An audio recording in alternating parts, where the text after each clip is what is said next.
Blog Talk Radio. Om Shabbat Shalom, Holy Way of the Most High. Om Shabbat Shalom, I sense your presence.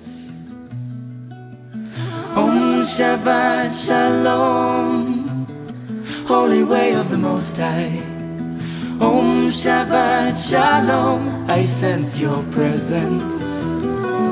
I sense your presence. And I am the light within your soul.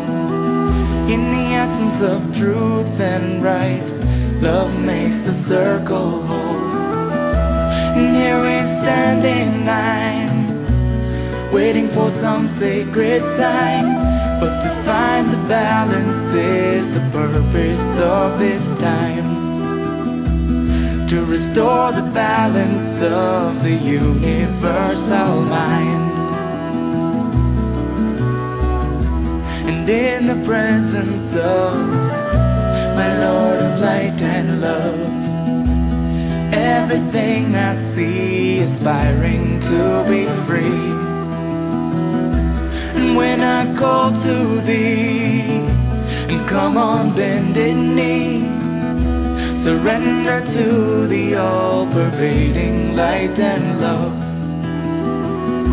Reflections of the one surrounding me with love. And I sense your presence. I sense your presence.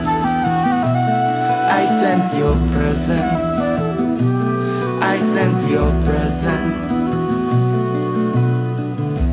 Within and without, above and below, yeah. East, west, north and south, I sense your presence. Without and within, below and above, yeah. East, west, north and south, I sense your presence. I sense your presence.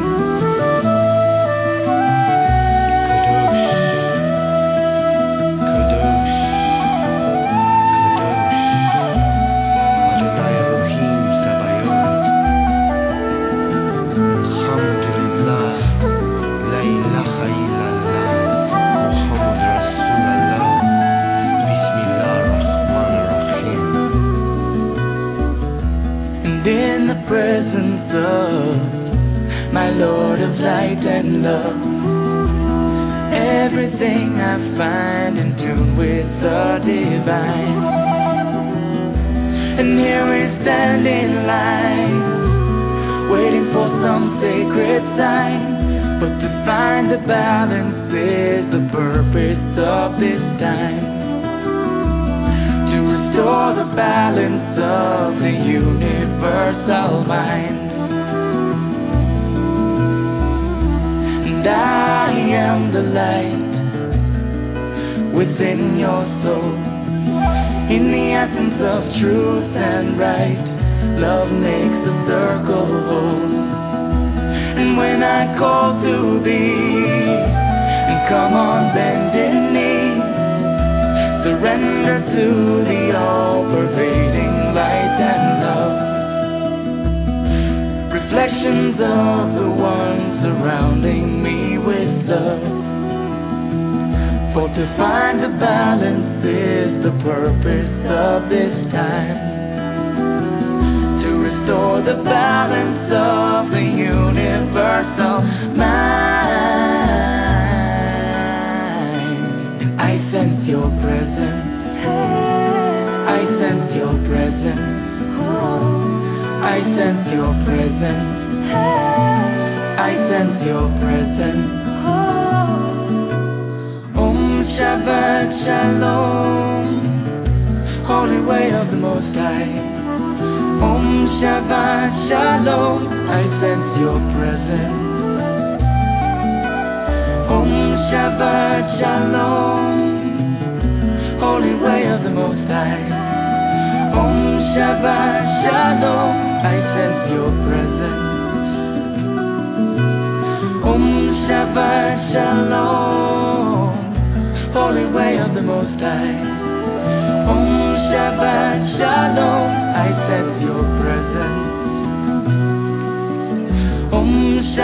Shabbat Shalom, Holy Angel of the Most High. Om Shabbat Shalom, I sense your presence. I sense your presence. Thank you for joining me here tonight on Activating Compassion in the Midnight Hour. My name is Jessie Ann Nichols George, and I am your hostess this evening.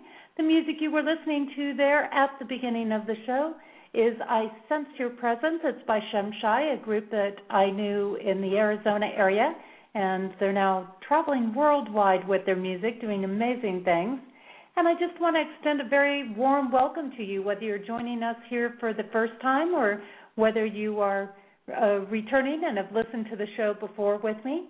Here at Activating Compassion in the Midnight Hour, I look at the different ways that compassion exists in our lives, and I look at how to remove our blocks, resistances, frustrations, and more. Some weeks I'm discussing different aspects of how compassion's in our life, how it affects our life, and the different areas of compassion. And then some weeks I'm doing more exercises and practical implementations, and mostly this year I've had a lot of wonderful, incredible guests on the show. Tonight's no exception to that, and that gives you a chance to learn about their work and how other things complement and work with compassion. I also highlight different musical artists along the way. We've had Jill Matson was on the show earlier this year, and then I've had Stephen Halpern and Peter Cater, both Grammy nominees, that were on the show. And if you missed those shows, I encourage you to go back and take a look at them in the archive.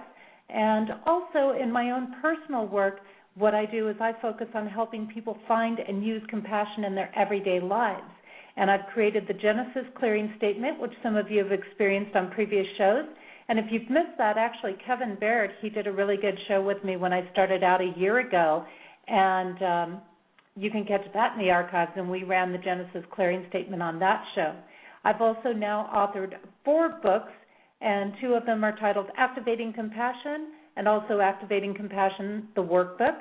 And I've just released yesterday the 2 books on relationships, and they are titled You, Me, Life, Dreams, and then also You, Me, Life, Dreams, the Workbook. So those are available, and actually if you're interested in taking a look at those and getting your copy on those, because I know some people have been waiting about 5 months for those to come out, you can do so at JessieAnnNicholsGeorge1, that's the number 1.com/products, and that'll give you the links to go right in on those books. Now, in addition to that, I've also created the Compassion Tour, which is a multi-state nationwide tour, including workshops, retreats, seminars, book signings, and fundraising events, and I am working on putting together things for 2014. That tour will be starting off in the California region, probably around Santa Barbara. We'll be doing a live taping for Bridging Heaven and Earth, and people are going to be welcome to come in and watch that live taping. If they'd like to do that, the recording for that show. And you can also follow events that are available to register for on the Compassion Tour through my event site at JessieAnnNicholsGeorge.eventbrite.com. So any of my live events will be on that site. And there's also an option for gifting a tour if anybody wants to just provide money to help me get around to the different events, like the fundraising events and things like that. And you can gift in whatever amount that you choose for that. Just a reminder, if you enjoy the show this evening, make sure that you tell your friends, family, significant others, all those great social media connections out there. Anyone you feel inspired to share it with is great. And they can always come back into the archives, use the same link that you used to come into the show, and listen to it at their convenience. And then they can also go to my Activating Compassion Facebook page, which is facebook.com/activatingcompassion/notes. All the archive shows are there, as well as on my website. Now, before we get started, there's a lot of you that, if you've listened to the show before, then you realize I like to delve into the 72 names of God. And I like to just randomly open in the book and find out what the message is for the evening and get an idea of, what's our message for the week. And then what I do is I take this message and I post it on our website. So let's see what we've got here tonight. And the fun about randomly opening is because somehow it always seems to give us a great message, even when it's so random. All right. And what do we have here tonight? Now, Yehuda, he's definitely a very interesting character. He's a Kabbalah master, and the reason I like delving into his work is because he takes these complex topics and ideas and things and breaks them down into these everyday language and ways that we can relate to them. His message, or the name of God that he has, that I've opened up to tonight, is DNA of the soul. And the message that goes with that is, when life appears fragmented and disjointed, we can create order out of chaos, tranquility out of turmoil, and calm out of commotion by bringing everything back to its original perfect state, back to the DNA of our lives. We just didn't know it until now. Now, this is really interesting because our guest tonight, LaOta of the Sun, that's one of the things that's part of her work, is bringing some tranquility out of sometimes what can be very chaotic situations. And the insight he goes on to provide on this is, before time began, the infinite light of the Creator was concealed in order to create a point of darkness, a space into which our universe could be born. The purpose was to build an arena where there was no light and no order, where we could, through our own efforts of sharing and choosing good over evil, create our own spiritual light. To conceal the infinite light, 10 curtains were erected, each reducing the Creator's light a little more until a place was created that was almost devoid of light. This is our world of chaos, of confusion, and of the second law of thermodynamics, which states, among other things, that everything must eventually undergo decay and degeneration. All things must become increasingly disordered. It's known as entropy. In case you've wondered, that's why it takes about a half a gallon of water to cook macaroni and about a full gallon to clean the pot. The 22 letters of the Hebrew alphabet are the instruments of creation. They are the DNA of our universe and our soul. This name connects us to the full power of these 22 forces of creation, which is a really good thing because it brings renewal, order, and creative power to the areas in which we desperately need them. The meditation that he provides on this is, here you receive nothing less than the full impact of the forces of creation. You restore meaning to lives that often feel meaningless, and purpose to a world that often appears aimless. Order returns, structure emerges, and everything is tidied up. This is interesting because I think it really applies to the nature of the work of my guest tonight, because it's really important. Her work is about restoring things. It is about being able to experience the force of creation, the impact of that. It's about restoring purpose into this world. And we wouldn't necessarily think that when we talk about hair, but it really is very true, and you're going to find out more about that tonight.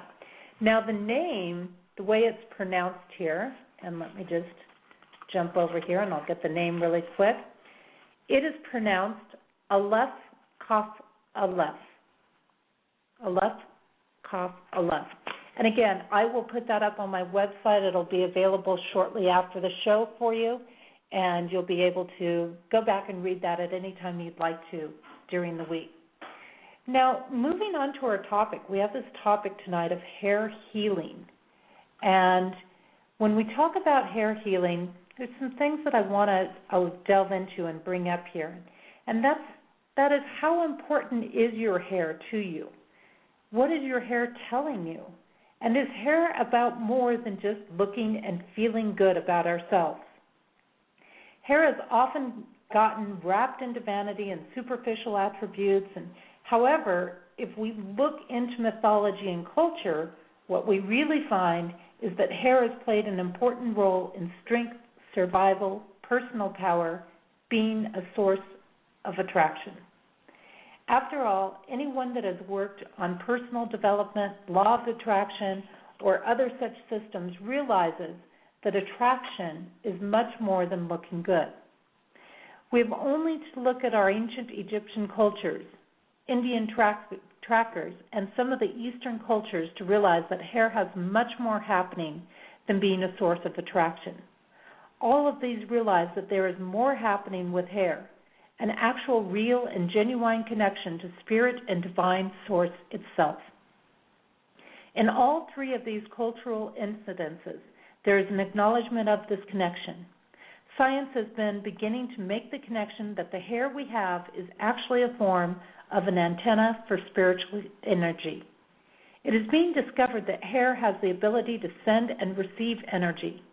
Some have come to honor this energy and some have come to fear it. Egyptian cultures made a direct correlation between strong and longer hair with power and strength.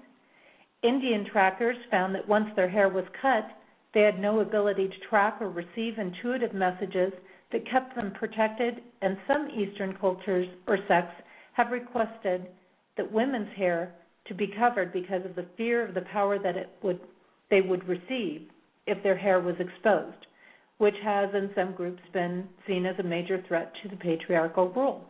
And yet other cultures have also designated that certain areas of the head need to be protected so that people can't send negative energy into, while other areas are okay to leave exposed and open because you're sending energy out through them.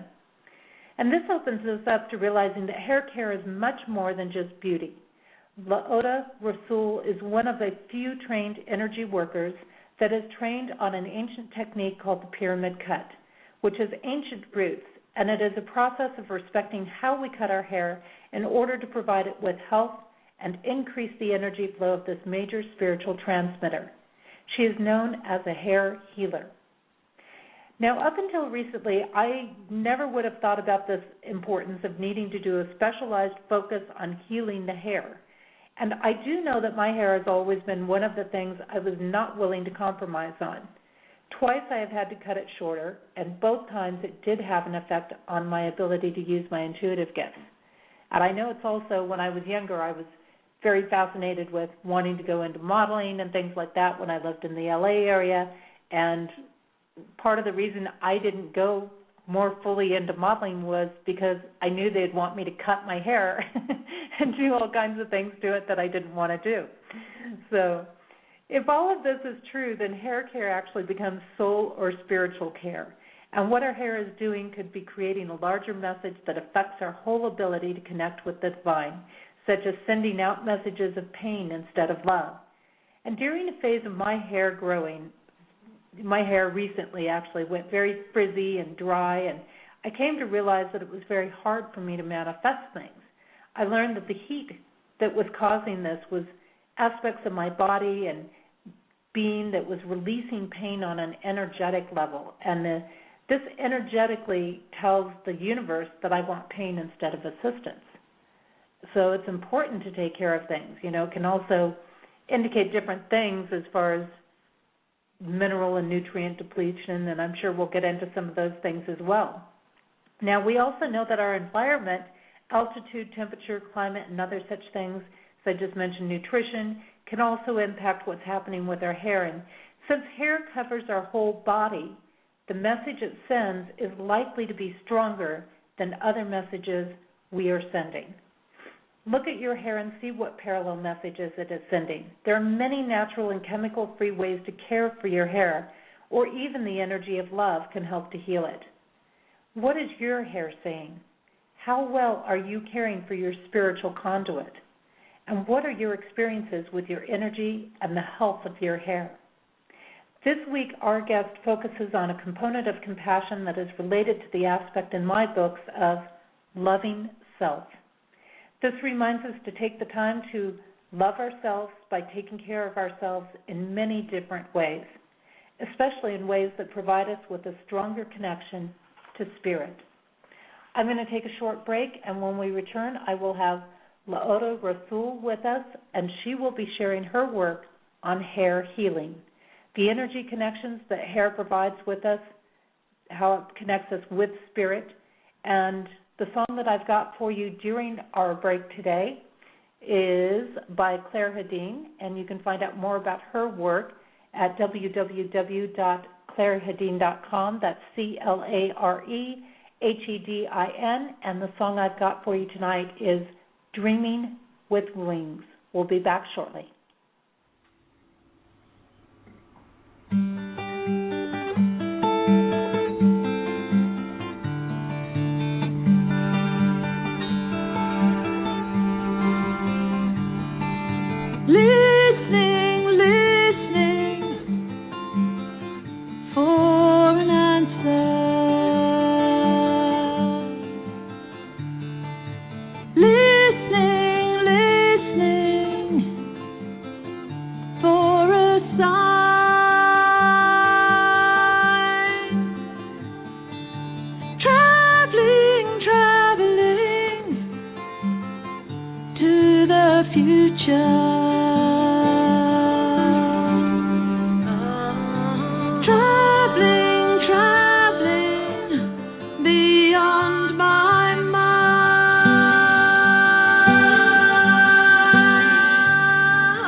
Freedom, freedom.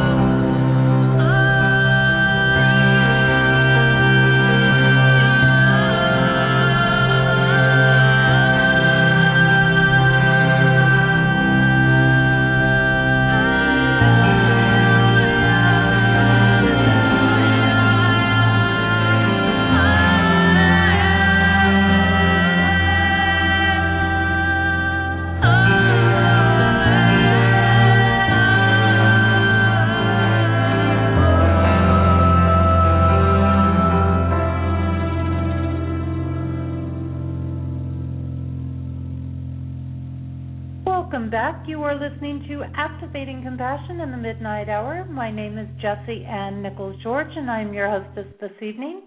You were just listening to Dreaming with Wings. It's also known as Freedom, Freedom by Claire Hedin. And again, if you'd like to find out more about her work and music, you can do so through her website, which is www.clairehedin.com. That's CLAREHEDIN. She was also a guest on our show at the end of last year, and if you'd like to check out the interview with her and more of her music through that show, you can do so in the archives, and that would be the last show of 2012 for Activating Compassion in the Midnight Hour. Now, I'd like to bring on my guest tonight, who is LaOta Rassoull, and she's also known as LaOta of the Sun. She's dedicated to bringing the light of solutions to the challenges of living in today's shifting environment. She's nourishing growth, healing the wounded, elevating the spirit. She has a diverse background in various energetic healing and spiritual processes. LaOta is also part of a few practitioners that practice the pyramid cut, a specific style of cutting hair with ancient traditions and energetic care. Hair is a powerhouse of energy. We look tonight at what happens with our hair and how that affects our energy and the work that LaOta is doing to bring healing and elevation of spirit through this work. You can learn more about her work at www.ofthesun.org and also through thepyramidcut.blogspot.com. And then also we have a couple of links there at the bottom of the show description regarding the pyramid cut. So those are definitely things that you can go and you can check out. And let me go ahead and get her mic opened up here. Hello, LaOta. Welcome to Activating Compassion in the Midnight Hour. Well, greetings and salutations in this time between light and darkness. How wonderful to have me on. I'm so happy to be here and to be with you again a second time on air. That's right. And for those of you who didn't catch things before, LaOta was on our flagship show back in, I want to say April, was it?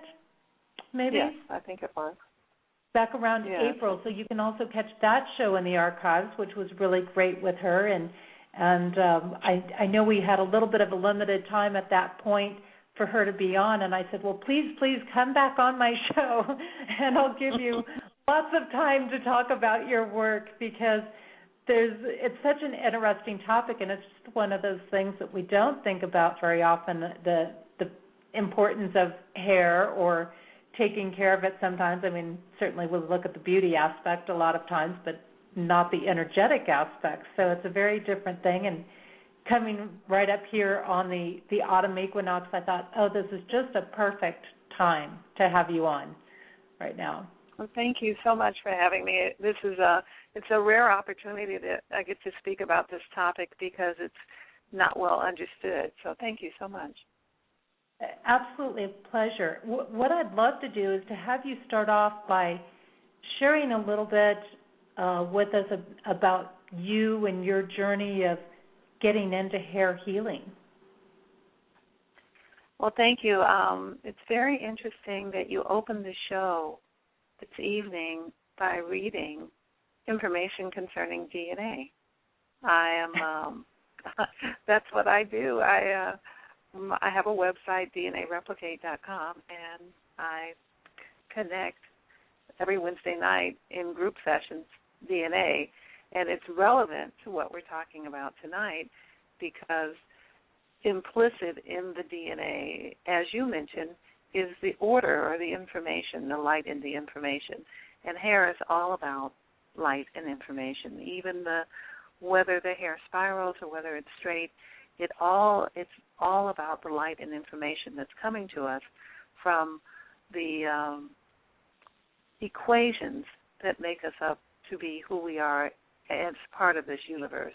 So it's very exciting, and I thought it was just amazing that you started this by talking about DNA. So this is an area of great interest to me, and I have spent many years in pursuit of learning and having understandings about DNA. And the hair comes into play here, because it is, as all things, and as all indigenous people know, we are holographic in nature, as the universe is a hologram. And so in every aspect of us is the whole of the universe. So we could spend hours and hours discussing every aspect of ourselves, and this particular aspect of hair is very exciting. And I'd like to share with you my original experience. I was living in Kansas City, and I had a friend who was from Kentucky, and which is quite a distance from Kentucky to Kansas City. And at every opportunity, she would drive several states to get her hair cut. And sometimes I would be going from one place to another and be with her, and she would go to a little tiny barbershop in the basement of a woman in Kentucky who had people who were flying in from California and people who were from the neighborhood there. And it turns out that I was able to watch her cut hair, and as soon as I saw her, I knew that she was doing energy work. And so I was sitting in her basement barbershop looking at her with all these clients, and I said, "You're doing healing?" And she said, "Yes." She said, "But people are a little bit afraid of me because of the things that I'm doing." And so we got to be friends, and eventually I was able to work with her as she developed a book and DVDs, and then started teaching hundreds of people how to do this in the ensuing years. And the reality of it was that she is now in her 70s, and I met her maybe 10 or 12 years ago, and she was the daughter of a barber who had been a barber his entire life. And then she had been a barber for 50 years. She became a barber at 18. And during the time she was cutting hair in the inner cities in Louisville, Kentucky, she had prayed to have a way to ease some of the things that she could see with especially very tightly curled hair.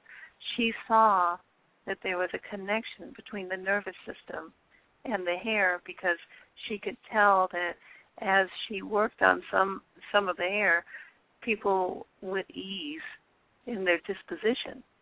She saw it in babies, and she saw it in small children.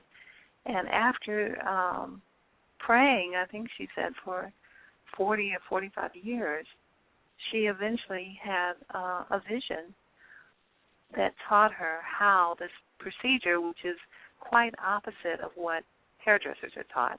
The technique is quite different than what you would go to school to learn. In fact, even though she is a barber, this technique has nothing to do with being a barber.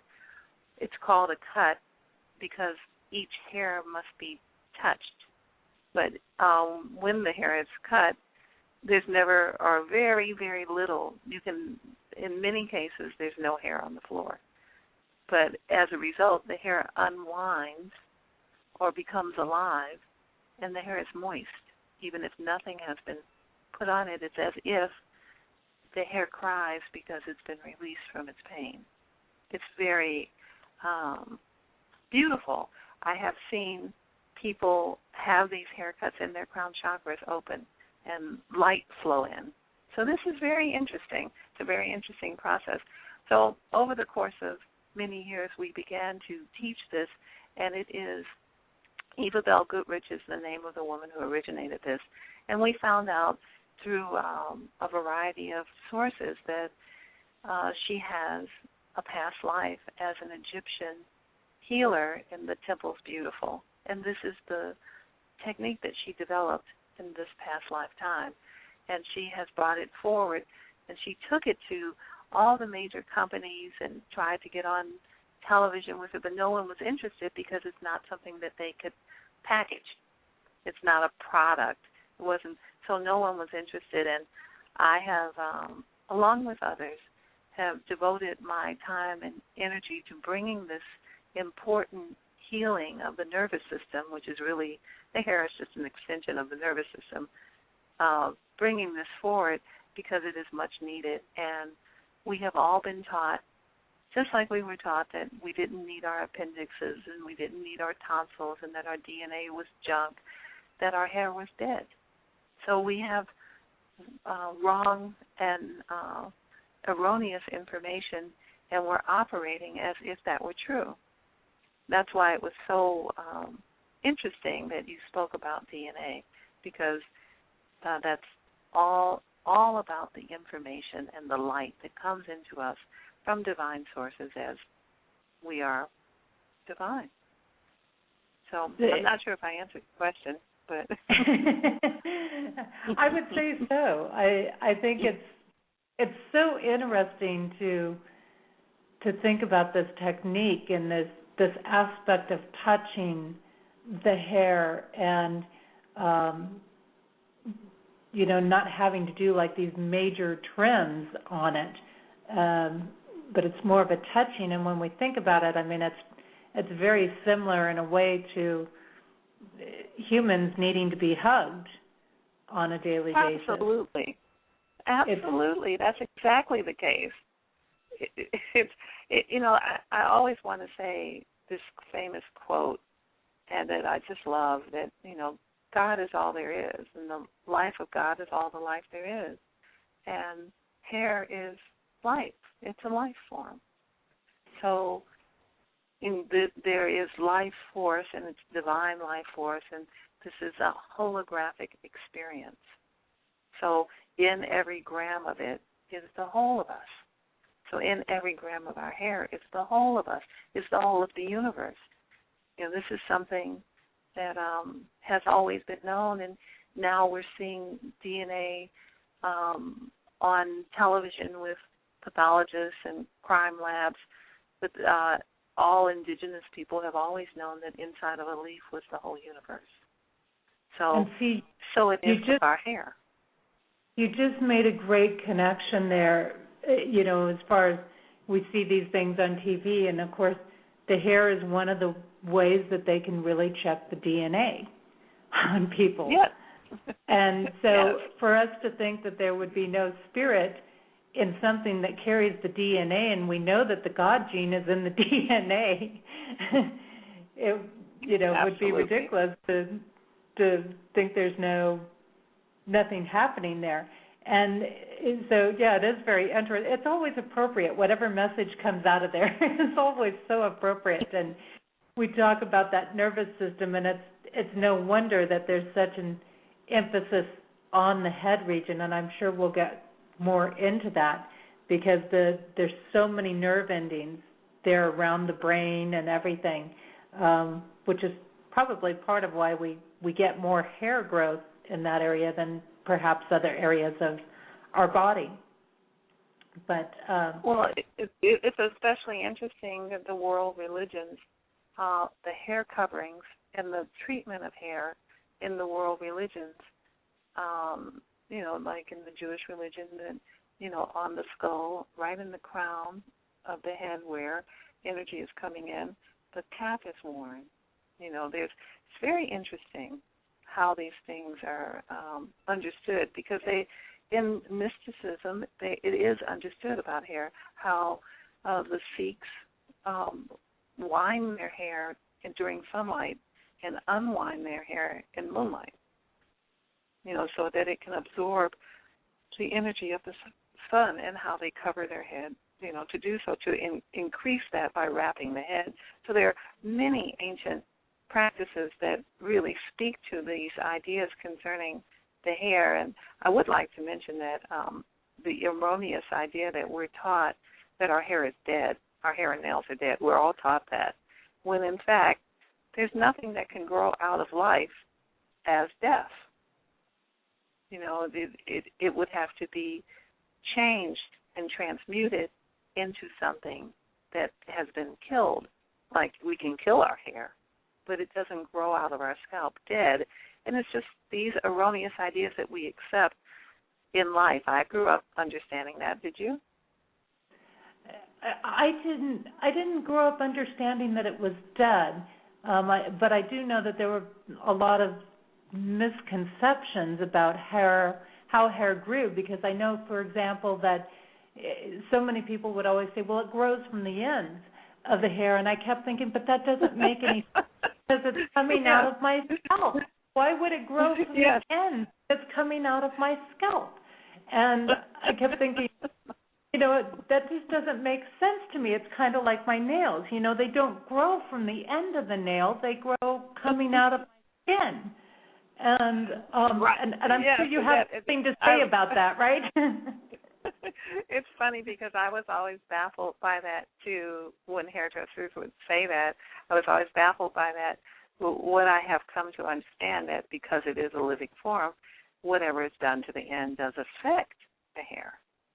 So that's what I've come to. But I also was baffled by that point as well. I can see that it's coming out of the scalp. How is it that cutting the end makes it grow from the scalp? I get that.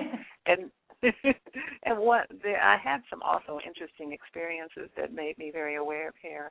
I had cancer many years ago, and I cured myself using wheatgrass, fresh wheatgrass.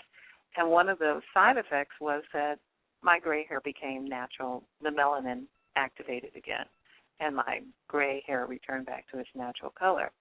And the way that it did it, I could see it was like a straw, where when I would drink, actually I can tell the audience because it's interesting, it's the therapeutic dose of 6 ounces a day for 6 weeks, and then the hair returns back to its natural color. And I did it several times. I mean, it worked every time, and it's exactly that framework, and there's much documentation about that.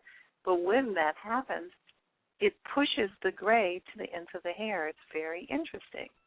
From the scalp, it darkens, the melanin comes in, and the gray goes to the ends, which is very interesting because you wouldn't necessarily think that that's how, but it moves down the hair shaft to the ends of the hair over the course of a few weeks until eventually the gray disappeared through the ends of the hair. And if you've never seen that before, and I've done it several times to my own hair and had other people comment like, why are the ends of your hair gray? I said, well, I dye my roots black, and I like to keep the ends white. It's kind of an interesting thing if you've never seen hair naturally return to its natural color. That's really interesting, and that's a real testament, again, to the energy factor. Yes. Things coming through, and I think that's an inspiration, the fact that you've had cancer and have used these techniques and have used this aspect of healing yourself. So you have that. That's a big piece of hope, I would have to say, because I think, I actually had somebody approach me concerned that I might offend people, for example, with cancer by putting out my blog post talking about hair, being this great receptor of things. And so, for you to come from that space, I think is a very valuable piece for people to be able to relate and have some hope and understanding that this can work, that, maybe it doesn't work in 100% of the cases, 100% of the time, but there is that possibility there, and that you're a living example of that. I am, and also there are many, many, many examples in Eastern religions of people who have no hair, who have purposely removed their hair, shaved their head, who are using that as a spiritual practice. The universe is very flexible. So when one route is removed, another route becomes available. So we know that the Buddhist monks shave their heads and that they spend much time in meditation, and they can bring in the same level of information that will come in through the hair and the antenna of the hair. So there is no loss, and there's no reason for anyone, whatever condition they find themselves in, to be in lack of the divinity or the energy that exists that we can access through our divinity. The universe is extremely versatile and flexible. So there's no reason for anyone to be upset about anything. Whatever condition you find yourself in, there's a way for you to access what you need to access. You bring up a good point here, and this is important to keep in mind. When we're talking about this hair healing aspect, just because somebody doesn't have hair doesn't mean that they're not getting a spiritual connection. Yes, some people are affected by their intuitive practices and things like that, and their hair is a very sensitive part of themselves. However, as you mentioned, some of the Buddhist monks and some of those sects, there are sects that take their entire body hair off, every piece of hair off, because they believe in transcending the physical boundaries, and that is part of their practice. And I also had somebody approach me who's one of my social contacts, and she also has recently been going through a lot of chemo and things like that, and brought to my attention that she's part of a group of goddess energy people, and part of their beliefs is when you hit into a certain age range that you also shave your head in order to embrace the crone energy and the moving into the wisdom, which I thought was a very interesting practice to have happen. So, we're definitely not saying that just because you're bald or your hair is fading out or something like that that you can't connect to spirit, because you absolutely can. And I just wanted to emphasize that a little bit to people. It's just absolutely. I'm so glad you did, because it's very important. There is no reason, if we are informed, why we can't access all things that are for us and that were part of our original blueprint and design. However, we have so many social standings. Historically, hair has been used as punishment. It has been used to signify enslavement, cutting the hair short, the long hair. We even see it in the courts, in the British court where people still wear wigs, to signify power of the long hair in the wig, and that the common people's hair was cut short to signify indentured servitude. So it has been used culturally and socially in that way, and one of the more interesting uses of it was with Genghis Khan.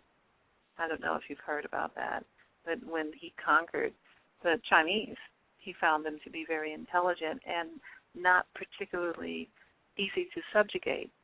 So he ordered that all of the women wear bangs, their hair be cut in bangs. They could keep the back long, but their third eye would be covered. Isn't that interesting? Yeah. On their hair.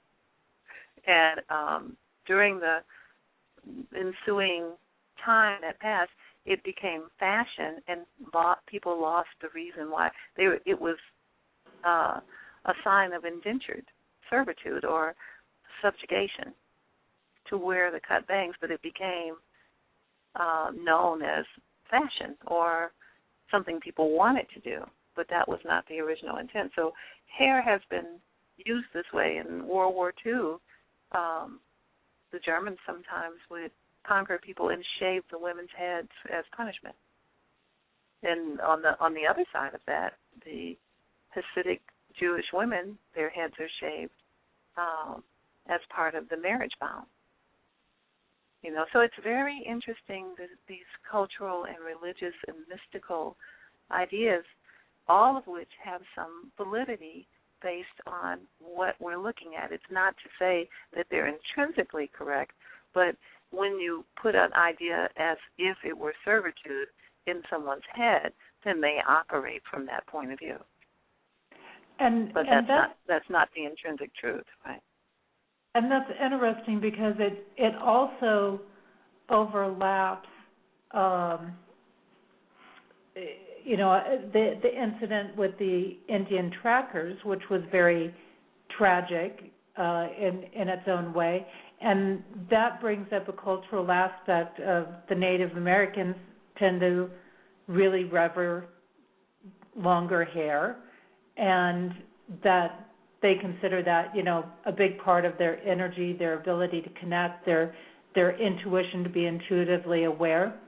And I think that we all kind of have that in our own aspects, whether it's hair or eyes or certain clothing that we wear or whatever that makes us feel more connected, that we have an specific energy connection to.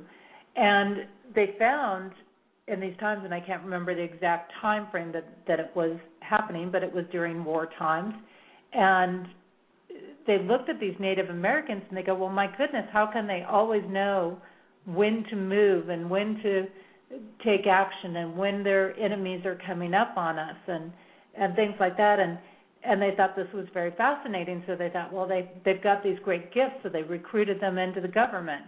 And they said, come and, be our eyes and our ears and our protection for us and guide us and tell us when to move and not to move and what to do. And once they got them into the armed services, they cut their hair, just like anybody else in the armed services. And then they found out, of course, that these trackers no longer could track once their hair was cut. They could not pick up the visions that they were picking up because they were that connected to their hair. And so this is actually a historical incident, kind of like Genghis Khan was a historical incident. This is a historical incident, and tragically, those troops where they had the trackers placed were ambushed, and most of them lost. As a result of that, most of the troops were lost and everything as a result of that. But it did it, and that brings up, I think, some of the other aspects of those emotional connections and those emotional ties that we tend to get with our hair. And when it's taken, like you say, that for them, their hair was cut again because they were in servitude to the government in that situation. And that's such an interesting historical story. It was from the Vietnam War, and it's a very interesting documentation because the woman who made it known was the wife of one of the Army researchers, and which was really interesting because she said, as the Army studied this phenomena with the Native Americans and the hair, all of the scientists working on it let their hair grow and their beards grow out after that. And that was very telling. And, really we have not heard the scientific information that they gathered. It did not come through. What happened was one of the wives told the story as best she knew, but this information has not been made public to us. We are piecing together from our own understandings, without labs and without millions of dollars of research, these real understandings, because in our culture, our scientific and cultural understandings are quite shallow in this area with regards to the significance of our hair and the facts and implications and the enormous energetic intelligence that is available to us through our hair and our birthright, where we can see through the mystical religions of the world and some of the mystical practices that the things that you noted in that story are true, and it also goes back to some of the biblical stories like Samson. Right. Absolutely, and I think that there is such a difference, as you mentioned too, between hair that is removed against your will and hair that you choose to cut because you prefer to have it shorter and cooler and off your neck or whatever. And I think the health of the hair sometimes is more important than the length of the hair in some of those instances. But that emotional violation and that spiritual violation, and it wouldn't matter so much, I think, whether it was hair or something else, it's a personal violation when it's taken from you. And there's that's quite true, and our culture takes away the divinity and the significance because we think of hair as an accoutrement instead of as part of our biology. It's our nervous system. It's the antenna, the ability for us to be aware of our environment. So this idea that we bring forward in Associated Healers International, the pyramid cut, the idea we're bringing forward is the idea of maintaining your body system. Just as the skin is the outside of the liver, so the hair is the extension of the nervous system. And our nervous system not only connects to our spinal column, but to our brain. So the information that we need to receive from our environment, we can gather it through these extensions that grow out from us. And it seems, when you say that, it just seems so clear, doesn't it? But it's like if you cut the whiskers of a cat, they become unbalanced. So it's not so much that the hair cannot be cut. It's more that the proper maintenance and treatment of the nervous system through its antenna. So really, we could call hair our antenna, and if we're not aware of how to treat it, we can cut the antenna away from the hair and have to regrow. It takes 3 years to regrow the antenna. So you have grown your hair long, and you are in the energy business, so to say.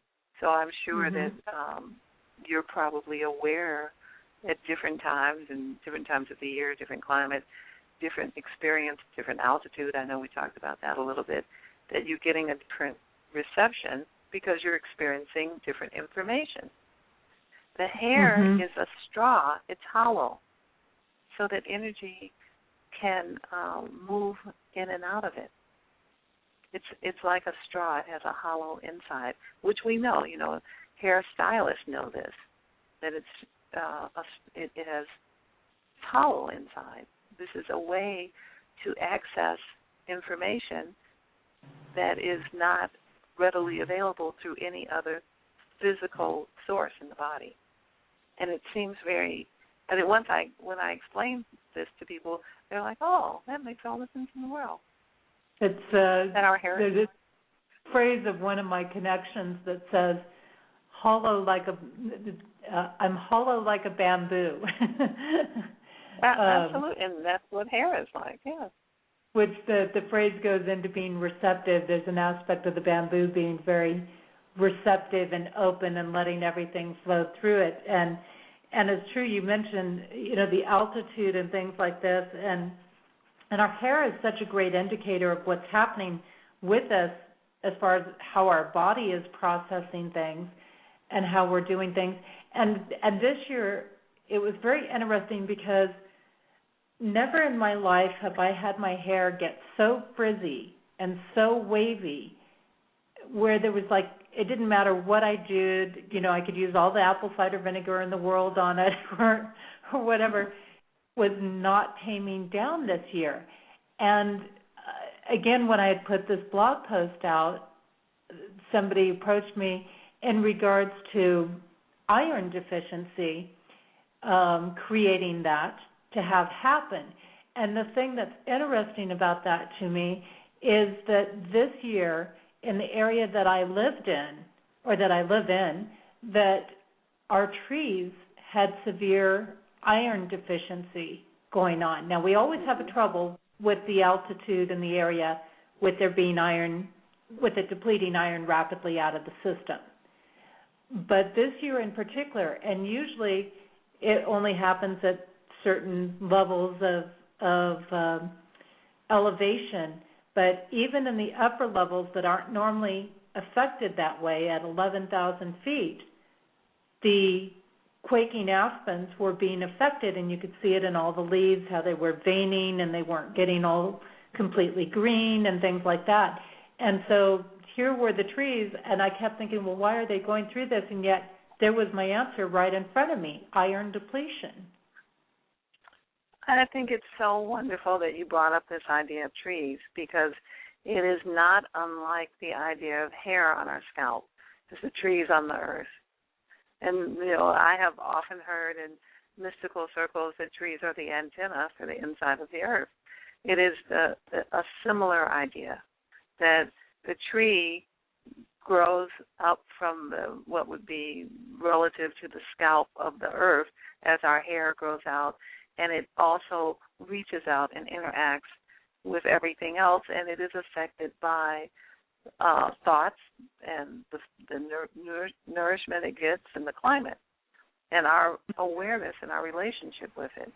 And one of the things I really would like to make a point of is that our bodies, everything is conscious, and all of life is conscious, and the hair is a living form. So there's consciousness there that can be accessed if we would pay attention, bring our awareness to it. So you can have a relationship with the living, hollow tubes that we call hair because they're a living aspect of your body, and you can interact with that. And if many times when people grow or cut their hair, they have to pull from their body the nutrients to grow it back to the lymph. Most people have a lymph at which their hair stops growing. So once the hair is cut, if you wear your hair, whatever lymph that is, whatever the natural lymph for you is, and then the hair is cut, then the body then has to supply the nutrients. Hair is composed of 50% carbon and 20% oxygen and nitrogen and sulfur and trace minerals. So you have to now, once you've cut the hair, you have to now replace those nutrients, and you have to pull them from other places in the body. So that's another kind of relationship that's going on that's often not considered in the idea of removing large amounts of hair, that if the body has a predetermined lymph that it has to grow to, it will continue to follow its prime directive to get to that lymph, and it will take from the other sources available. If they're not in the diet, it'll take from the body, the bones and the muscles and the tissue, what it needs to get to that lymph, because that's the prime directive. So there's a message in that. There is, and that would make me think somebody who deliberately cuts their hair short a lot, the body's always depleting, trying to get that hair to grow. And should they choose to do that, should they decide that they may want to supplement. They're going to have to really pay extra attention to their diet and getting those extra nutrients in. And that's a big thing where I think knowing, too, if you're in different altitudes, like higher altitudes, I noticed my hair responded when I moved into this higher altitude was very different than how it was when I was, say, living near the ocean. And I see, some of these things we have talked on our own a little bit about things like air conditioning systems and winter heating systems and things like that happen as well. And again, it's about, I would say, those nutrients, because there are certain things that happen, as I mentioned, in a higher altitude area where things like B vitamins and minerals and iron and things like that are being depleted out of the system quite rapidly. And if we're not getting that replenishment, then we're going to see that damage starting to come up or that stress starting to come up. Yes, and the aspect that I really think is important to know is that most average people have 100,000 to 150,000 hairs on their head, which is 100 to 150,000 aspects of consciousness. Each hair follicle contains its own muscle, its own nerve, and its own blood supply.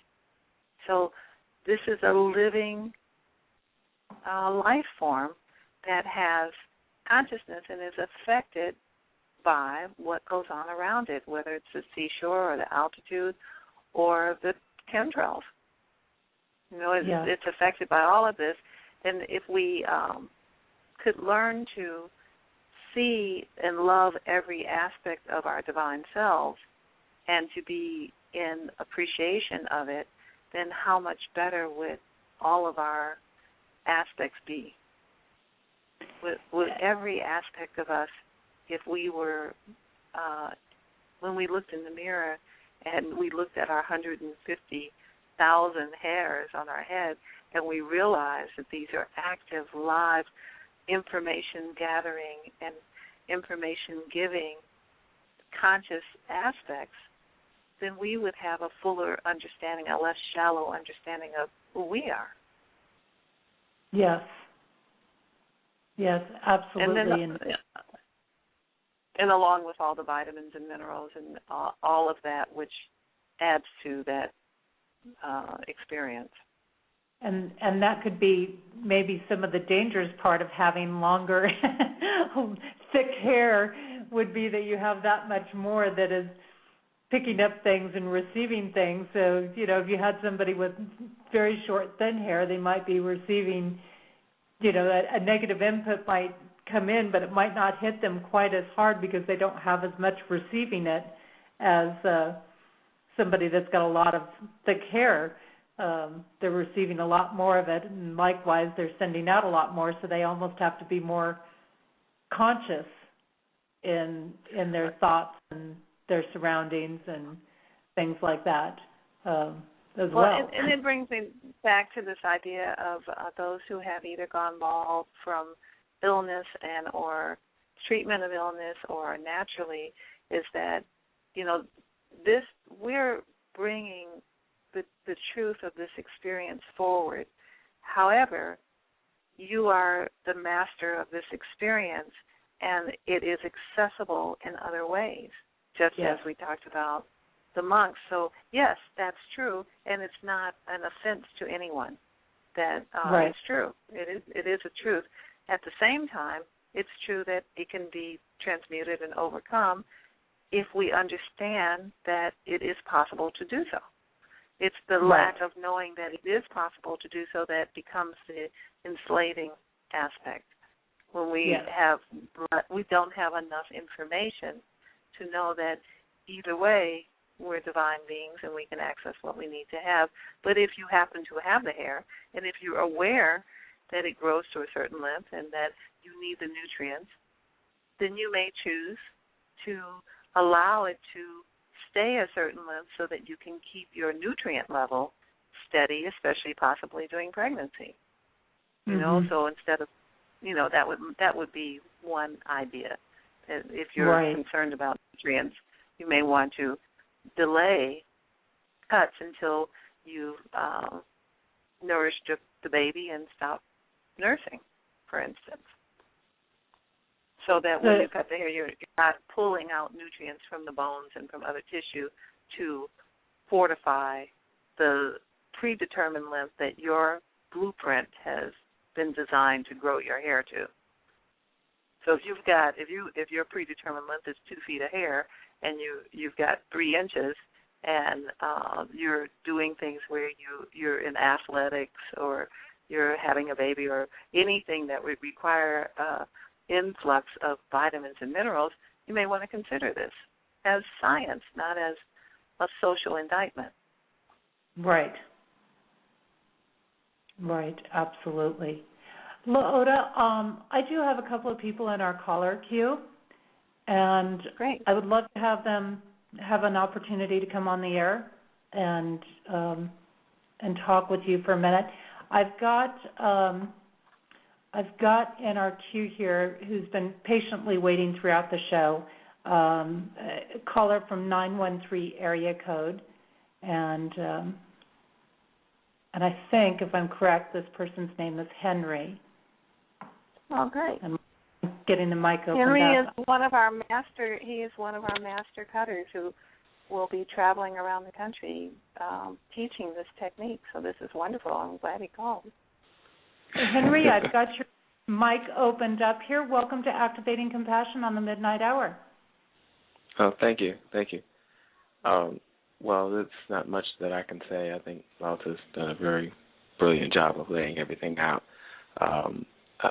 I do say that from my own experience, both have, from having received the procedure as well as having been able to deliver it, that it does assist in bringing a person closer to their energetic center.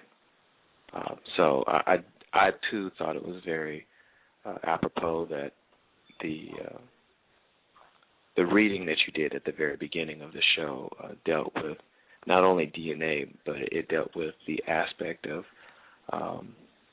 bringing things back to their original center in order for them to flourish and be what they should be. And that is what happens when you, not only when you receive the cut, but when you continuously receive it, because what happens to the hair is that it becomes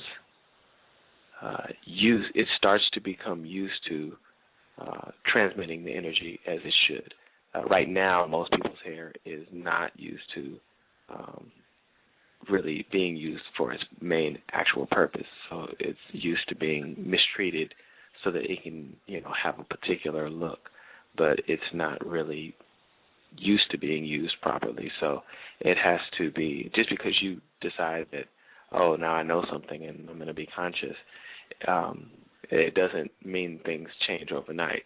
So just like everything else that we've learned, when you start working with your hair, you have to bring it around, slowly into its right existence. And this technique really, really helps for that to happen. And as that happens, it affects so many other things in a person's life. So, that's my 2 cents. So, well, I'm glad that you called in, and I would like you to throw in a few more cents, if you will, and I think Jesse wants you to too, because your perspective is great. I was going to say too. Yeah. What has maybe been one of the biggest shifts or experiences that you've seen in your time of cutting hair with this technique? Well, I have seen, what I've seen is the esteem of people change. And as the esteem of people have changed, so too has many other aspects of their personality. All right, we were speaking about hair in terms of it being an antenna. Well, if you follow that particular train of thought, then if you have a radio and it has an antenna, but the antenna can be tuned to many different frequencies. So it's no different with a person. What the hair on your body does is enable you to, I won't say it enables you, but it is one of the aspects of the body that is made to receive and transmit the energy that goes in and out of the body. And so the more, the better it's able to perform that function, then the more energy you have to actually perform what it is that you are to perform. So that's where it comes into what your station that you're dialed into, so to say. So I say that to say, just because you have 10 people that all participate in getting the same type of treatment, the same pyramid cut, it doesn't mean that all 10 people are going to now, therefore, be the same way. It doesn't work that way. But what it does mean is that those 10 people will have a much more easier time of being themselves. And so that's where it comes in. You might have 10 completely different people. You might have 10 people that are really quite the same. And, that's kind of the luck of the draw. So what it does is really enable the person to really begin to express themselves and then understand themselves. And so the overall result is that their interactions and relationships with other people are framed in a different way. It becomes easier. Whereas when you have a situation where a person is not receiving this, then they have a tendency to be more, I want to say introverted, but that's not really the word I'm looking for. But they're more protective of their true self or their true inner feelings. That true self does not come to the front as easy because, quite simply, they're doing other things with the energy. There's a lot of energetic interference. It's like listening to a radio and your antenna is broken. You may be able to hear it, but it's really staticky and fuzzy, and it doesn't come through as well, although you can still hear it. So the same thing happens with people and how they are. So what you receive of the person is really a lower fidelity version of that person, and many times no one really even knows it. I mean, unless you know this about just, unless you understand this universal principle, you're not going to necessarily know it or see it. And it makes it really hard when that's the vast majority of people that you see is like that. So you think that that's just how it's supposed to be, when in fact it's not. And it's, when we make this connection of it being an extension of the nervous system as well, the nervous system has such a huge impact on how we feel about ourselves, how much energy we have in our body, and a whole variety of things of how everything in our body functions to a certain extent. And we do know when the nervous system is not functioning well, there's a lot of breakdown. There's a lot of our stress levels go up, our ability to function is harder. It takes a lot more energy to do things because of the body, I would say, is so busy trying to work that much harder to create the energy that's actually blocked. But when that nervous system is completely open and flowing, we don't have any numb parts in our body or things like that.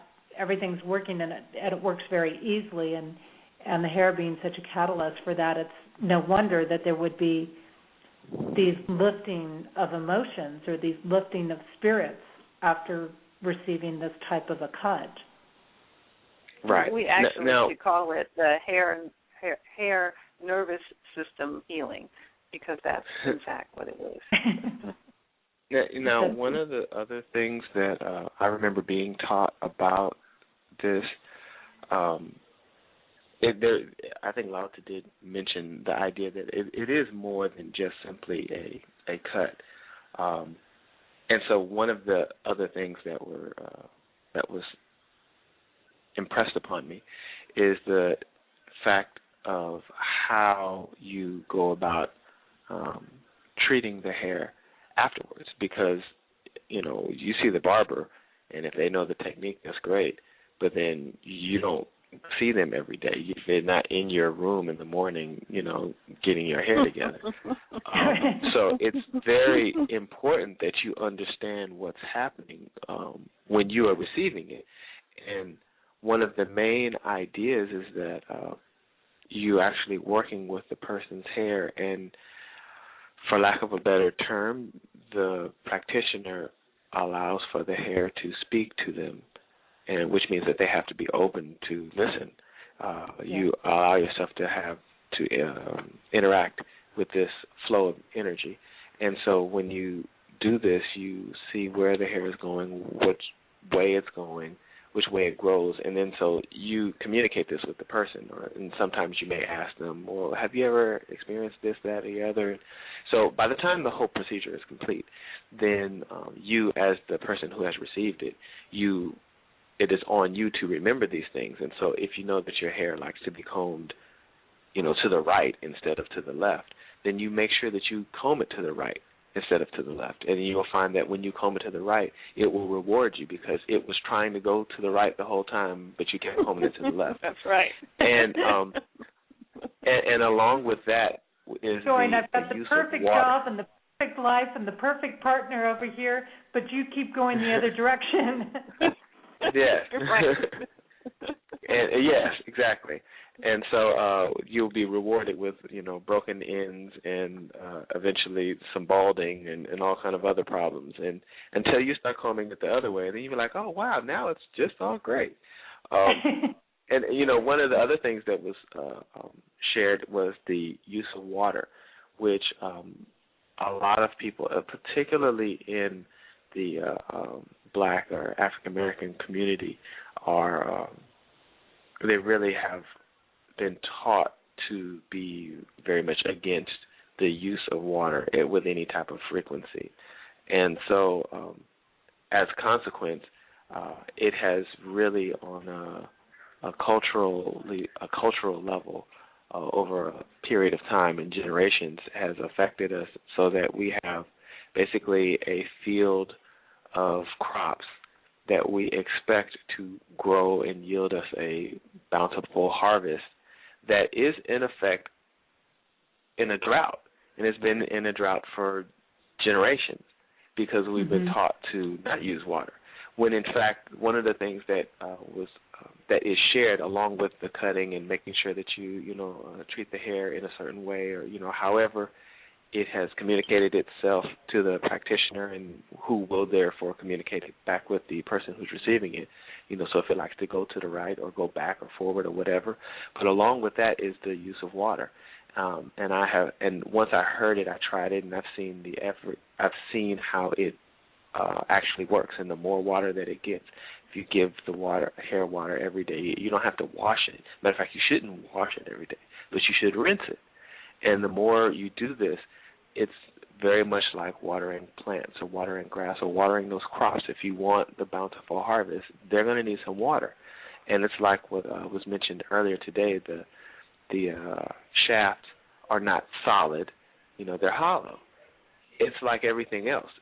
The more we study things, the more scientists of this world study things, the more they see, the closer in they look, that everything is actually hollow. It's not really solid. The whole idea of things being solid is really just a way to look at something. When if you look at it a different way, you find out that it's actually more unsolid than it is solid. So the hair is the same way, So the more water you have in it, the more it can actually take it in and suck it in, and it helps it to be complete because it's a part of the body, but it's not inside the body.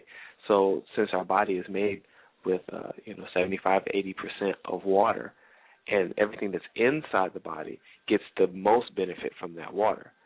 However, if you drink a lot of water, that also helps your hair, but the more you rinse your hair, then it gets its portion of water, so to say, as well. But if you do things when you want to style it, and then you want to make sure that you wait, a week or two before you wash it or before you put any more water in it, then you're really mistreating it. And what happens is your radio, it's hard to get your radio signal. It's you get more and more static, and that's what happens with most of the people that we see today. We're walking around and our radios are just really broken. Well, they're not broken. They can be fixed, but we're in a really bad state. They're in disrepair. Yes, disrepair. Yes, extreme disrepair. I am so glad you brought that up, Henry, because I think that people do get really concerned with getting their hair wet too much, and that's one of those things that I think I was kind of programmed in some way, by whoever it was. I can't say specifically family or whatever, but somewhere where, I was taught, well, you can't wash your hair so frequently. You can't be getting it wet all the time. That's going to be more damage to it. So I'm glad you brought that up. And I do have got a couple more things to get to. I have somebody that messaged me because they weren't able to get into our chat, and so they sent me a message, and they're asking about locks, hair growth. They said they've noticed that people with locks have a higher consciousness and psychic energy that is very powerful. So I think that is something that we kind of covered earlier in a way that, people that have those kind of, what are they used to refer to them as locks as opposed to straight hair, but that grows in that way. I can speak a little to this. I'm quite sure LaOta can add on way more than I can, but this is my other 2 cents. That is true. However, you can think of it this way. Just like we call them locks. Sometimes you hear people call them dreadlocks. If you're going to have them, I would steer away from calling them dreadlocks because you don't want to be locked into any kind of dread. But if you think of it from the standpoint, again, of the radio antenna, you can have a really great antenna, a really great signal, but if it's locked into one particular frequency, then you might have a very, very strong signal, get everything crystal clear on that station. But it makes it much more difficult for you to travel up and down the dial to other stations. It inhibits a certain degree of your flexibility. So, there's a little give and take there. So, yes, it's like fortifying yourself, strengthening yourself, doubling and tripling down in this one direction. So it depends on the reason for which a person goes that direction. I mean, so for some people, it's very good for them to do that.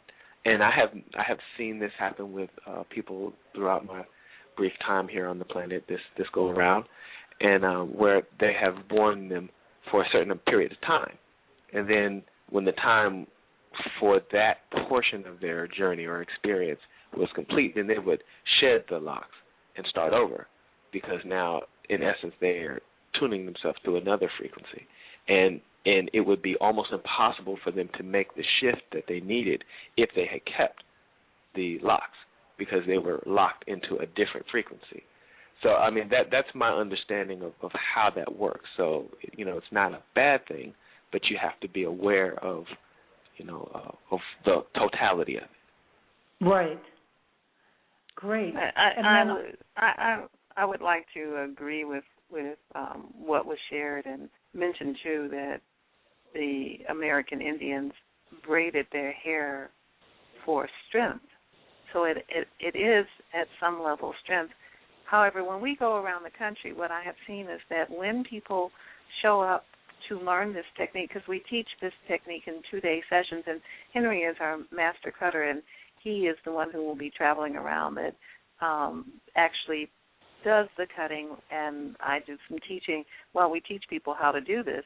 And what I've noticed is when people arrive with locks, they are at the point at which they're ready to move into a new frequency. So in our last session in Atlanta, when we were invited there, we did remove locks. And we saw in that particular case, I'm not saying this happens in every case, in that particular case we saw a chakra open, the crown chakra open, in front of all of us. And it was quite obvious. So it's very interesting, this whole idea of the different spiritual aspects of hair and the different decisions made and types of time in life when you experience different things.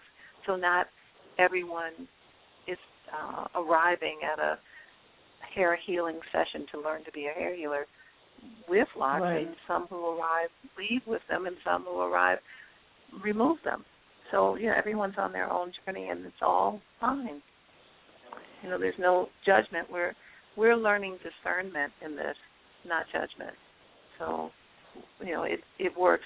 The thing I would like to bring up before Henry goes away is that there are a few very notable ideas that happen during the technique, and one of them is that the hair lengthens. And whether the hair is straight or curly or nappy, the hair lengthens, and the hair feels wet to the touch after it's done when no water has been added. And the hair softens, and it's especially noticeable if the hair is coarse, that it softens. So those are things I wanted to mention because I thought and we might want to say something about that. And the aspect of balding, that the hair migrates back to fill in on the bald spots, and on men and women. So those are notable. These are like very notable aspects. And some of these happen over the course of having it done more than once over time, because hair grows slowly, so it requires care over the course of time. Right. That's very true. Very true. I've also got in our chat room a question that's coming up that is asking, what about black women in the salon trying to hang on to a hairstyle, an expensive style? I am a black woman. She mentioned this person is a black woman, and she's used to infrequent washings, although she's changed her ways since that time. But I guess, sounds like she's kind of asking, with her ethnicity and everything, she's trying to hang on to a very expensive hairstyle. Is there something related to that you can speak of? Well, I would certainly say that we favor natural food, natural hair, and natural lifestyle in general. Yeah. This is our position. In fact, when we teach these classes, when we're invited to different cities to teach these classes, a portion of the class I teach is on eating fermented and cultured foods that help your hair be beautiful, your skin be beautiful, your nails be beautiful in a very natural way that is a missing link in our nutrition. So we favor all natural. This is a natural technique. So we favor natural, experiences. If that's helpful, so I'm not sure if I'm answering. She just clarified it wasn't her, but she's wearing natural hair. But I do understand what she's saying a little bit as far as those that are trying to hang on, and I think we kind of addressed that in the sense that, like Henry mentioned, the hair has a direction it wants to go. It has a way it wants to grow and be styled and things like that. And when we try to force other things, at some point we want to let go of maybe some of those really expensive options if they're counterproductive to what our hair wants to do, because it's going to be, in a lot of ways, probably end up being more beautiful when it's allowed to be natural. Well, one of them true. really. Go ahead. I'll say this. We're not in the business of sharing with anybody that they're wrong for doing one thing or another, or that they're right for doing one thing or another. What we do is share what we have learned, in this particular cycle of life. Now, that having been said, everything in moderation.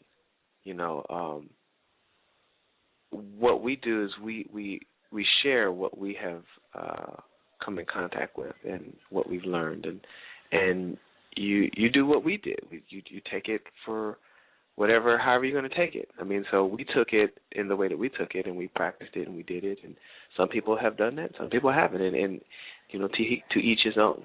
Now, if you're interested in something like this, but at the same time you're like, but I got this, $60 haircut or hairdo. I don't go, so I don't know how much they cost, but let's just say it's $60. That's really, for women it could easily be $200 or $300 if it's expensive. Okay, wow. So you're scaring me now. All right, so oh my God, I've got the $200 and I have to do this every week or every 2 weeks or whatever. You're at a crossroad. This is a decision that you really have to make for yourself. And if it's something that you're interested in, then I would recommend that instead of doing anything cold turkey, you try it for a little bit. Maybe instead of going every 2 weeks, maybe you go every 3 weeks, or maybe you just go once a month. Instead of washing your hair once a month, maybe try washing it twice, or maybe try washing it once a week. Start taking the things, if you're just listening to this program tonight, or if you come out and see one of the classes, you take some of the principles and apply them a little at a time. And as you do this, you will see the benefits. And if you see the benefits and you're pleased with it, then start to incorporate something else, or maybe take the same one thing and maybe just do it more frequently. And you will see that when hair is treated properly, then it gets to be itself, and you will actually see the real beauty of that hair. You know, and this is aside from the fact that it will work better and your transmission will be cleaner, but the hair's appearance. We have learned really what makes a thing beautiful is that it is actually being whatever its essential or divine purpose is. Whenever you find any person, place, thing that's operating according to its purpose, then you can say that thing right there, that's beautiful. So the thing that people run into is that without that understanding of life in general, then you go, and oftentimes we go to get our hair done, or we go to get, you know, all kind of other body work done and body pieces chopped off and added on and all kind of things, because we're trying to make a carnation look like a rose when it's not supposed to. You know, so my natural hair is not going to look like LaOta's natural hair. You know, my wife's natural hair doesn't look like my natural hair. You know, if you have a beautiful orchid, it is beautiful in its own orchid way. But if you wanted a chrysanthemum, it is not an orchid, and an orchid is not a chrysanthemum, and neither one of them are rose, and neither one of them, you know, are tulips. But if you understand that, and then you begin to have an appreciation for all of them, then when you follow the train of thought, and you do these things, and you know, I'm bringing it back to the whole, you know, black women hairdo thing. You know, you try it a little bit at a time, little bit at a time, little bit at a time, and then you will start to see what kind of flower you are. And the more you see it, that's what's really important. Because as you see it, oh, wow, man, I've been trying to style it like a chrysanthemum, but I'm really more of an orchid. Well, the more you see it, the more it will do something for you. It will make you, as the flower, stand up strong and tall. It will make you start to drink in more of the sun. It will make you, the more we allow our hair to be cultivated naturally, and this is especially for black people, the more that we do this and the less chemicals and heat and other things that we do to change the flower from, you know, a tulip to a rose, the more we stop doing that and allow it to be natural, then the more that it will take in the energy that's around us and take in the energy of the sun, and the more it will actually cause the hair to use the melanin that's in it and in the rest of your body, and actually cause all of the innate nutrients in your body and your DNA to really activate. Your hair is really, really, really your friend. And it really goes back to a lot of things that LaOta shared earlier. We have been taught the opposite way. We've been taught that our hair is not our friend. It's really the enemy. It is a thing to be tamed. It is a thing to be mastered, because it's your enemy, and it will turn on you, and you will have a bad hair day. And I've heard all kind of different euphemisms, you know. And yes, and the hair is dead. And I also was taught that the hair is dead, and you know, that also never made sense to me either, because it was never taught at what point it was dead, because it's alive when it's in your scalp. So does that mean as soon as it touches the air, then it's dead? I never did understand it. And also, no one could explain the fact that if it was dead, after a person actually dies and leaves their body for a period of time, hair still grows. You know, so all of these things you have to take into consideration. And, you know, if you just take it a little at a time, and you take it step by step, you know, no one's saying to, you know. That's good. That's you know, fine. Tell off your barber or whatever. I have somebody that I want to bring on the air too really quick, LaOta, who's been waiting quite a while. from 773 area code. That's Francine. And she's one of our success stories. We don't have a lot of time, so I wanted to give her a chance to come in and share her story quickly here before we have to start looking at wrapping up. Okay, all righty. Let me go ahead and bring her on, and this is, well, if I can get the mic opened up here. Hello? And Francine, you're on the air. Hi, Jesse. Hi, LaOta. How are you? I'm fine this late night. I just wanted to share with you, I had my DNA activated, and LaOta was telling me about the pyramid cut, and I was very much interested in it because I had thinning across the crown and some bald spots. So I went to someone in my local city here, and they gave me a cut for every week for about a month straight, and their hair grew back over the spots across the top. The hair started cooperating a lot more. So then we went to about, let me see, the second month it started kind of getting unruly again because my hair is very curly. I have like 3 different textures of hair. Communicating, doing its own little thing. So I had to learn how to communicate with my hair. And like David said, I found out that my hair likes to be flipped up. And the part that's the most curly likes to be flipped up. So as I started to communicate more with my hair and stop looking at my hair as being tedious, I was already wearing natural hair. And I noticed whenever I would get a massage or something like that, they would always mention that I was extremely, my muscles were very tight. So, I had spine injuries because I was hit by a car when I was younger, and I've been in like 3 or 4 accidents. And since I've had the pyramid cut, I noticed that my muscles are much more relaxed. When I went in for a massage the other time, they didn't have to, power my muscles to make them smooth and relaxed. And also, when I first got the cut, the first couple of times, I could actually feel like the tingling when my hair was being cut. It was like something was being activated. And other observations that I'm noticing now, I don't feel the tingling anymore. But I could tell something is going on, maybe like the, I want to say the spine or the nerves and the muscles are more relaxed when I get my hair cut because I still have to go to the bathroom and, urinate. So that's letting me know that all that tension or the pressure or whatever is being released. Meanwhile, I noticed now my hairstyle is different than what I was wearing before. I'm trying many different hairstyles. And people are just reaching out and they're starting to touch my hair.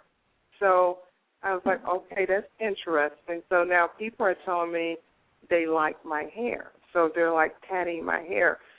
So also it feels like something about this is attracting the opposite sex for some reason. Oh, we're definitely going to have to put that on. That's a whole nother show.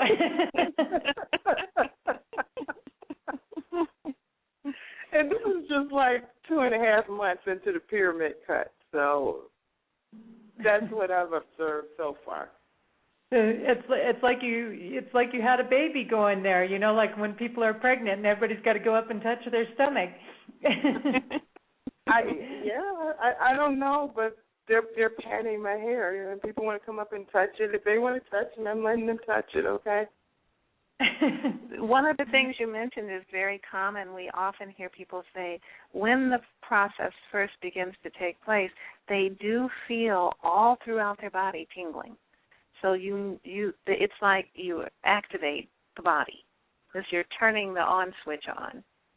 And remember, this is a spiritual technique. This is not a hairdo. This is a spiritual experience. When we come to teach this, we're teaching healers. We're not teaching hairdressers. The ones who know how to do hair can come and learn this spiritual technique. This is a spiritual technique. This is, even though we're saying hair healers, we're really talking about healers healing the nervous system through the ends of the hair. Absolutely. And LaOta, we are winding down here. I want to give you enough time here to just go ahead and kind of give us an idea of how people can contact you, where they can find out more about the cut, and, for example, if somebody wants to have some hair healers come out and do an event for them, what that entails. Oh, yes. Thank you so much, Jessie. I'm so pleased that you invited us on tonight, and I'm really happy Francine called in and Henry called in because you get to hear other perspectives. We are doing hair healer events when we're invited to a city in advance. We need a couple of months in advance to work out our schedule. But Henry and I will come to any city where we have 20 people, and the fee for learning how to be a hair healer is $250 for a 2-day event. And at the end of 2 days, you'll have the manual and the basic principles on how to do this and keep it going. And we come, and the idea is that we want to have an army of healers so that everyone can have this. This can be the new mean. This can be the shift, the shallow understandings we have to a deeper understanding of ourselves in the spiritual way. So I can be reached through my website, www.ofthesun.org. You can leave comments or questions, or you can invite us. And I have another website, which has been referred to tonight. It is www.dnareplicate.com, where messages can be left there concerning hair healing also. So this process is fine for people who do not have natural hair, who have permanents, and who have a variety of other chemical treatments. Wherever you are, this will enhance where you are.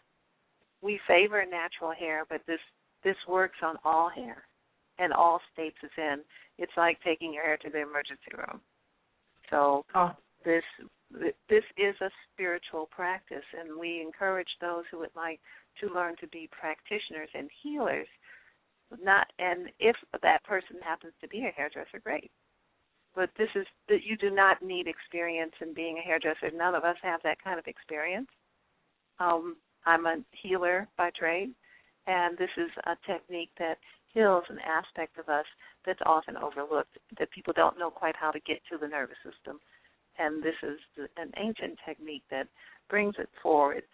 And as Francine said, with outstanding and spectacular results, especially for balding areas, it doesn't take very long of using this technique for your hair to come back. Francine lives in the Chicagoland area. We do have a cutter there. We have a cutter in Maryland.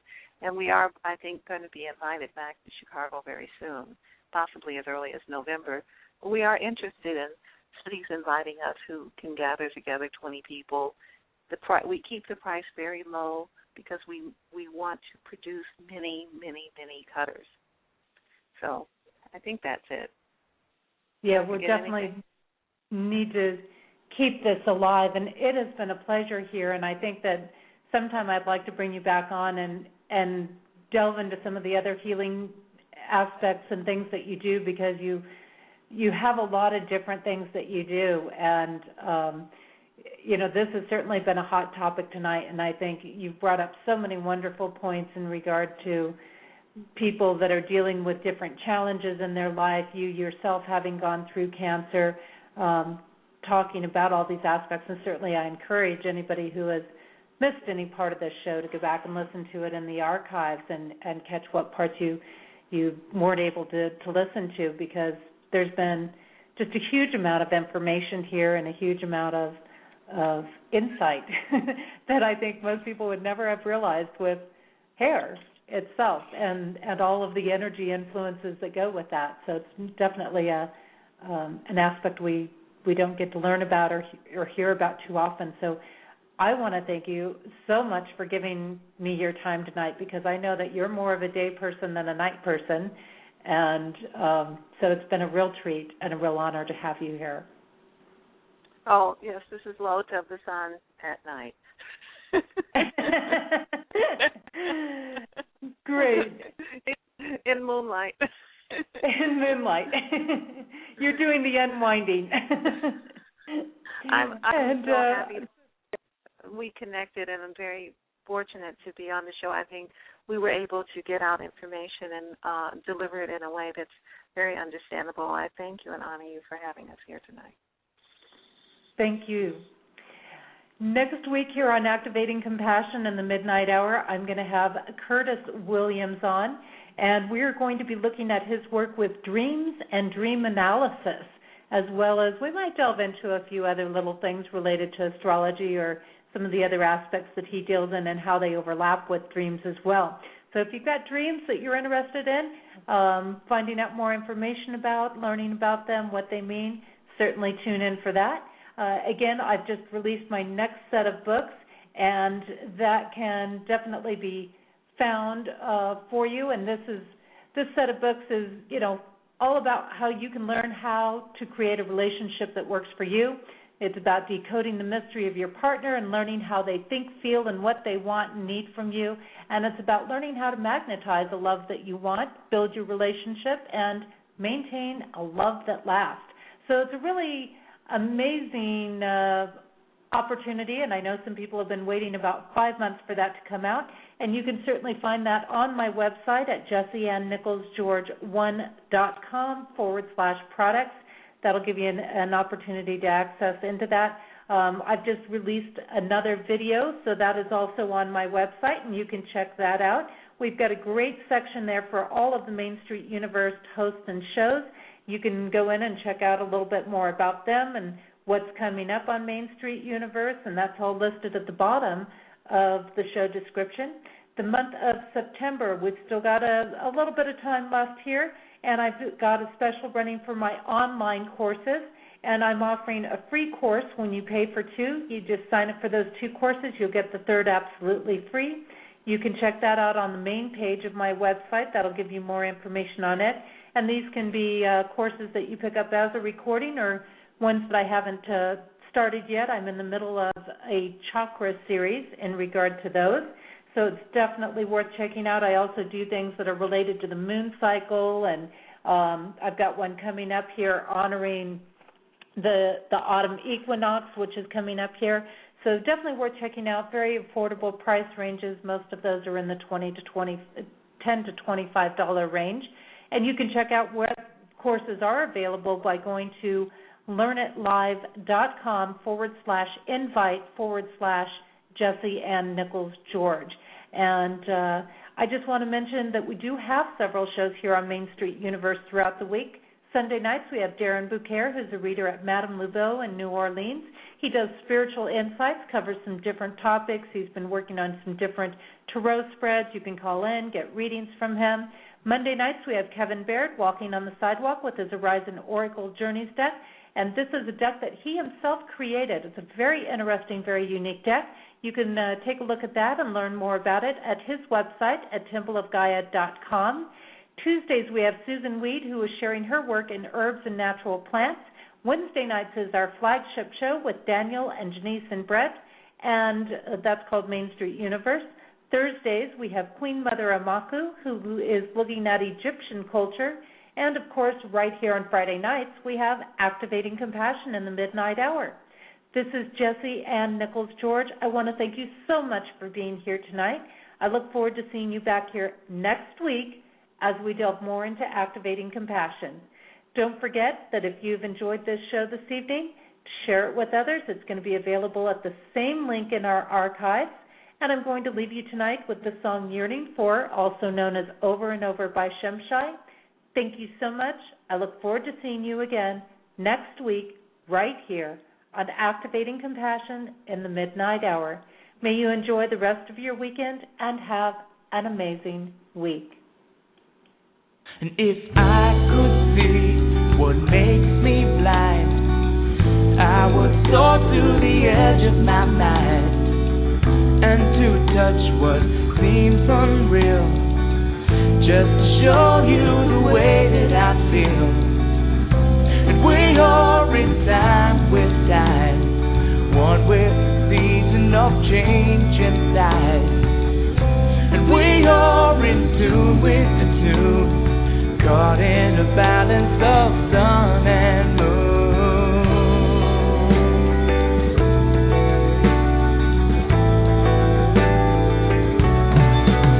Oh, deep inside, the light within, shining to show you it's here to begin. When all I have is all I need, I will soar to the edge of eternity. And we see it eye to eye, one within love to be for the divine. And we're walking hand in hand, caught in the balance of God and man.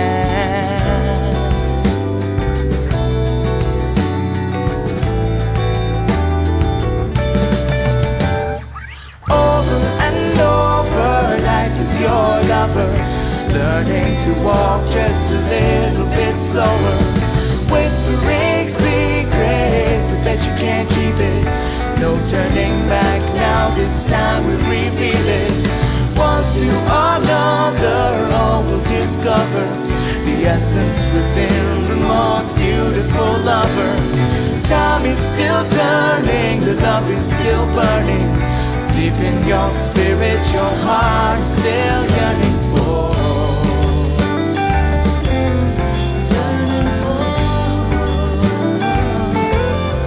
Yearning for.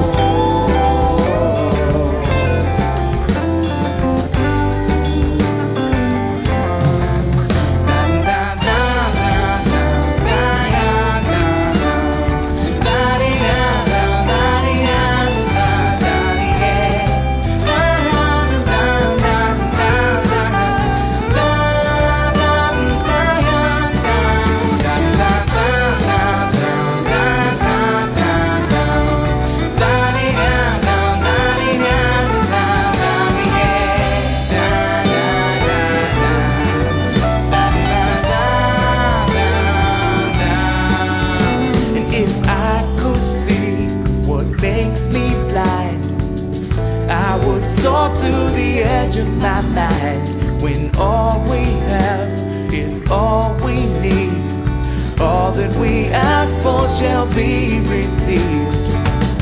And we see it eye to eye, one within love to be for the divine. And we're walking hand in hand, caught in the balance of God and man.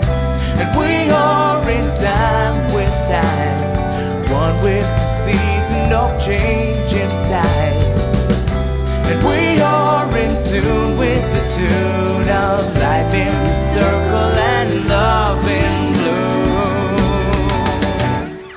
Over and over, life is your lover, learning to walk just a little bit slower, whispering secrets, I bet you can't keep it.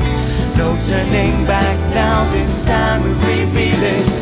One to another, all will discover the essence within the most beautiful lover. Time is still turning, the love is still burning. Deep in your spirit, your heart is still yearning for. Over and over, life is your lover, learning to walk just a little bit slower, whispering secrets, I bet you can't keep it. No turning back now, this time we repeat it. One to another, all will discover the essence within the most beautiful lover. Time is still turning, the love is still burning. Deep in your spirit.